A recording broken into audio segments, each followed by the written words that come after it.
அன்பான தேவ ஜனமே, கிறிஸ்துவுக்குள் பிரியமானவர்களே, இயேசுவை யாரெல்லாம் தேடி வந்தார்களோ அவர்களுடைய வாழ்க்கையில ஒரு மறுவாழ்வு, ஒரு முன்னேற்ற வாழ்வு, ஒரு மகிழ்ச்சியான வாழ்வை தருவதை நாங்கள் பார்க்கிறோம். இங்கே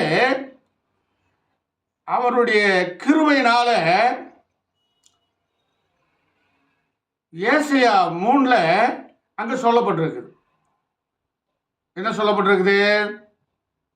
யோவான் 11:35 இயேசு கண்ணீர் விட்டார். என்ன செஞ்சார்? இயேசு கண்ணீர் விட்டார். கண்ணீர் விட்டு எல்லா மனுஷனை போல அவரும் அழுதார். அந்த மார்த்தாள் மரியாளுடைய கண்ணீரை கண்டு அந்த மரித்து போன லாசருடைய சோகத்தை கேட்டு அங்க இருக்கிற எல்லா ஜனங்களும் அழுதார்கள்.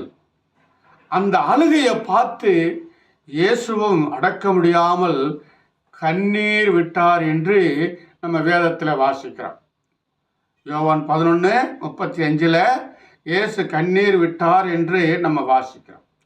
அருமையான தேவ ஜனமே, இயேசுவை தேடி வந்து இயேசு பாதத்தில் விழுந்து இயேசுகிட்ட கண்ணீர் விடும்போது அவரும் கண்ணீர் விடுகிற இலகிய மனசுள்ள, இரக்கம் நிறைந்த மனசுள்ள நல்ல தேவனாக இருக்கிறார்.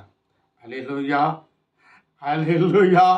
அவர் இறக்கப்பட்டதோடு மாத்திரம் அல்ல, கண்ணீர் விட்டதோடு மாத்திரம் அல்ல, அந்த மரித்த லாசரை மீண்டும் உயிரோடு எழுப்பி தந்து அந்த மறுபடியும் அவனை வாழும்படியாக செய்தார்.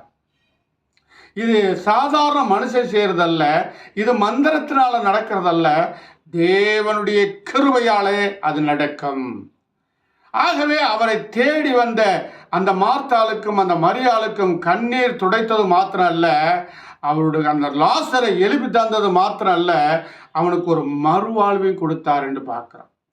அல்லேலூயா, அல்லேலூயா.